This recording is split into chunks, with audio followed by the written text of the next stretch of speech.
මහ රෑ තරුණියට එක එක ශබ්ද හෙන්න ගන්නවා. මම මේක නිතරම රාත්‍රියට කරන එකක්. ඒත් මේ මහ රෑ කවුද? මම හෙට උදේ වෙනකන් කොහොම හරි ඉවසනවා.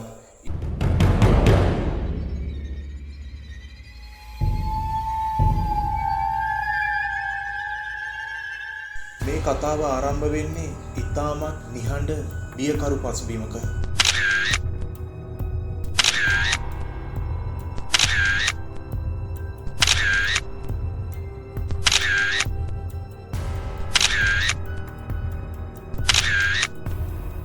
එක තරුණියක් ඇයගේ දෙමව්පියන්ගේ වියෝයෙන් පසුව තනිවම කාලය ගත කරනවා.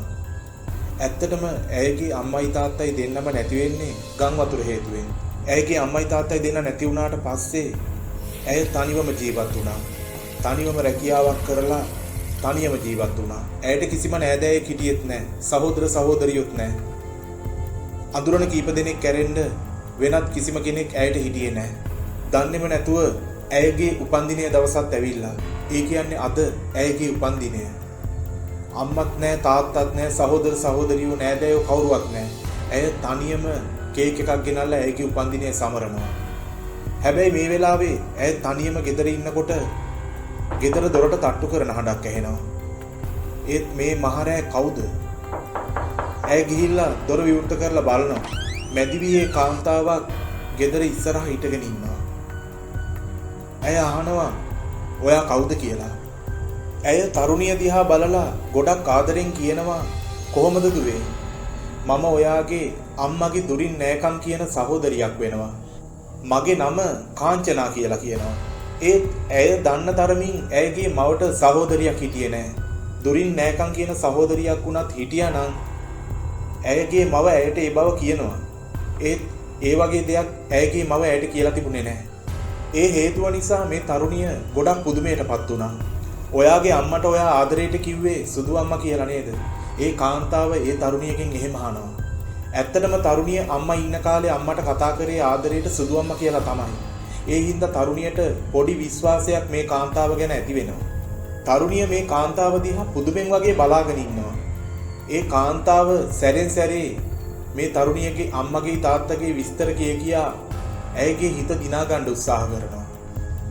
ඇත්තටම දුවේ ඒ ගම් වතුරේ හින්දා ලොකු විනාශයක් වුණේ. ඔයාගේ අම්මයි තාත්තයි නැති වුණ එක ගැන මට ගොඩක් දුකයි. මට ඒ වෙලාවේ එන්න බැරි වුණා. ඒකට මට සමා වෙන්න.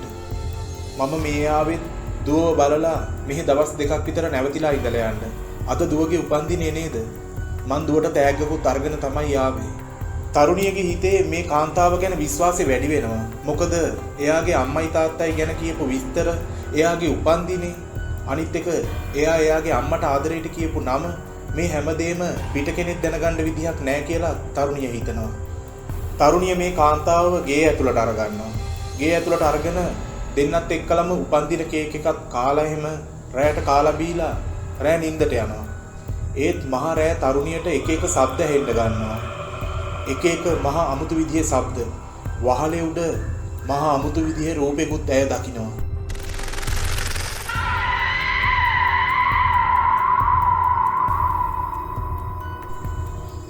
හොඳටම බියවෙන මේ තරුණිය අර කාන්තාව ඉන්න කාමරයට ගිහිල්ලා හොරෙන් එබිලා බලනවා.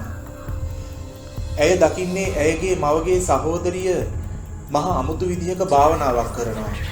අමුතු විදිහට මధుර භාවනාවක් කරනවා තමයි ඇය දකින්නේ. තරුණිය ඒ දේ දැකලා බියටපත් වෙනවා. ඇය ගිහිල්ලා ඒ කාන්තාවට කතා කරනවා. කාන්තාව එකපාරම තරුණියගේ පැත්තට හැරිලා අනේ පුතේ ඔයා තාම නිදාගත්තේ නැද්ද? මම මේ භාවනාවක් කළා. මම මේක නිතරම රාත්‍රියට කරන එකක්. ඔයා බය වෙන්න එපා. ඔයා ගිහිල්ලා නිදා ගන්න. තරුණිය මේ දේ දැකලා බියටපත් වුණත් ඇය එතනින් ඉවත් වෙලා යන්න යනවා. හැබැයි ඇය ගිහිල්ලා ඇය ගැන පොඩි කාලේ ඉඳන්ම දන්න කෙනෙකුට කෝල් එකක් අරගන්නවා. කෝල් එකක් අරගෙන මේ කාන්තාව ගැන විස්තර කියනවා. මට මේ ගැන ඉක්මනට විස්තර දැනගන්න ඕන. මගේ ගෙදරට කාංචනා කියලා එක්කෙනෙක් ඇවිල්ලා ඉන්නවා. එයා මගේ අම්මවයි තාත්තවයි හොඳටම දන්නවලු. අනිත් එක එයා මගේ අම්මගේ දුරින් නෑදෑයෙක් වෙනවා කිව්වා. අනිත් පැත්තෙන් එයාට ලැබෙන පිළිතුර තමයි ඔයාට කාංචනා කියලා නෑදෑයෙක් නෑ. ඔයාගේ අම්මා ගැන මම පොඩි කාලේ ඉඳන්ම දන්නවා. ඉතින් මම නොදන්න යාළුවෙක් ඔයාගේ අම්මට ඉන්න විදිහක් නෑ. ඒ හින්දා ඔය ගැන පොඩ්ඩක් හොයලා බලන්න. හෙට උදේම ඔයා පොලිසියට යන්න. තරුණියගේ හිතේ ලොකු බයක් ඇති වෙනවා. ඇය ඉක්මනින් ඇයගේ කාමරයට ගිහිල්ලා ලැප්ටොප් එක අරගෙන අර කාන්තාව භාවනා කරනකොට මధుරපු වචන Google එකේ ටයිප් කරලා බලනවා. ඒ කාන්තාව භාවනා කරනකොට කියපු වචන, ඒ මధుරපු දේවල් ඇය ඉන්ටර්නෙට් එකට ගිහිල්ලා සඳහන් කරලා ඒ ගැන හොයලා බලනවා. ඒ වෙලාවේ මේ තරුණියට මහා භයානක වීඩියෝවක් හම්බ වෙනවා. ඒ වීඩියෝ එකේ කතාව ඇහුවම මේ තරුණියගේ බය තවත් වැඩි වෙනවා. ඒ වීඩියෝ එකේ පවසන්නේ ඔබ ජීවිතේ ගොඩක් තනි වෙලා ඉන්න වෙලාවක ඔබව කවුරු හරි ලුහු බඳිනවා වගේ දැනෙනවා නම්, ඔබගේ නිවසේ අමුතු ශබ්ද ඇහෙනවා නම්, ඔබ තනිව ඉන්න වෙලාවක තේරුම් ගන්න ඔබගේ නිවසට ඒ හෙවණැල්ල ඇතුල් වෙලා ඇති බව. ඒ වගේ සිදුවීම් බොහොමයක් වෙලා තියෙනවා. ඒ ගැන මම පහතින් සඳහන් කරන්නම්. ඒ වීඩියෝ එකේ තමයි මෙහෙම කියන්නේ. අනිත් එක ඒ වීඩියෝ එකේ කියනවා ඔවුන් ඔබේ හැඟීම් එක්කලා සෙල්ලම් කරනවා. ඔවුන්ට උවමනා කරන්නේ ඔබගේ ආත්මය පැහැර ගැනීමයි. ඒ හින්දා තනිවම ඉන්නවා නම් දොරවල් වහන්න. කාත් එක්කවත් කතාවට යන්න එපා. තනිවම දොරවල් වහලා තමන්ගේ පාඩුවේ ඉන්න. ඔබ තනිවම ඉන්න කෙනෙක් නම් මේ දේ ඔබටත් වෙන්න පුළුවන්. වීඩියෝවේ අවසානයේට ඔහු පවසන්නේ ඔහුටත් ඔහුගේ සහෝදරයාව අහිමි වුණේ මේ වගේ දෙයක් නිසා කියලා. ඒ වීඩියෝ එක බැලුවට පස්සේ තරුණියගේ හිතට ලොකු බයක් දැනෙනවා. අනේ දෙවියනේ මටත් ඒ දෙයමද වෙලා තියෙන්නේ කියලා ඇය තනිවම සිතනවා.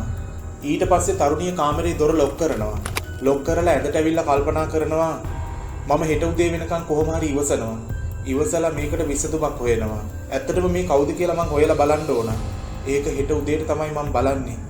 මං හෙට උදේ වෙනකන් කොහොම හරි ඉවසන් ඉන්නවා. එළිවෙන්න තව පොඩි වෙලාවයි ඉන්නේ තියෙන්නේ කියලා ඇය තනියම කල්පනා කරනවා. හැබැයි මෙහෙම කල්පනා කර කර ඉන්න තරුණියට දන්නේම නැතුව ඇඳ උඩ නිින්ද යනවා. ඇය දන්නේම නැතුව.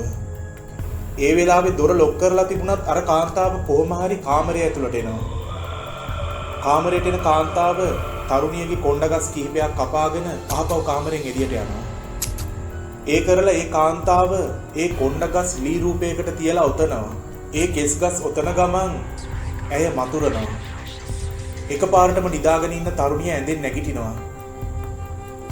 ඒ එක්කම අර කාන්තාව අර ලී රූපේ බෙල්ල එහෙට මෙහෙට කරකවනකොට තරුණියගේ බෙල්ලත් එහෙට මෙහෙට නිකම්ම කැරකෙනවා.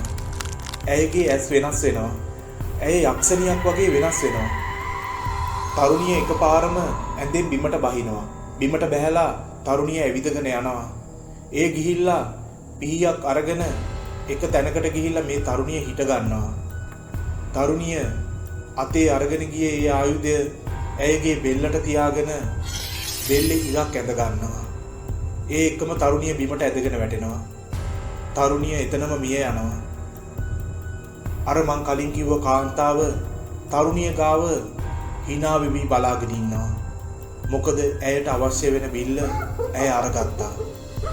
මව්පියන් නැති වුණ, මව්පියන්ගේ රැකවරණය අහිමි වුණ, කාත් කවුරුවත්ම නැති නෑදෑයෙක් සහෝදරයෙක් නැතුව තනියම ඉන්න කෙනෙක්ව හොයාගෙන එන ආත්මයක කතාවක් තමයි මම මේවාට කිව්වේ. මේ කතාවට ඉන්දියාවේ අය නම් ගොඩක් බය වෙනවා. මොකද ඉන්දියාවේ ඇතුලේ මේ වගේ සිදුවීම් ගොඩක් වෙලා තියෙනවා. ඇත්තටම මේ වගේ සිදුවීම් කිහිපයක්ම ඉන්දියාවෙන් වාර්තා වෙනවා. ඔයත් තනියම ඉන්න කෙනෙක් නම් පරිස්සම් වෙන්න. මේ Cemetery People. මම නිරෝෂන්.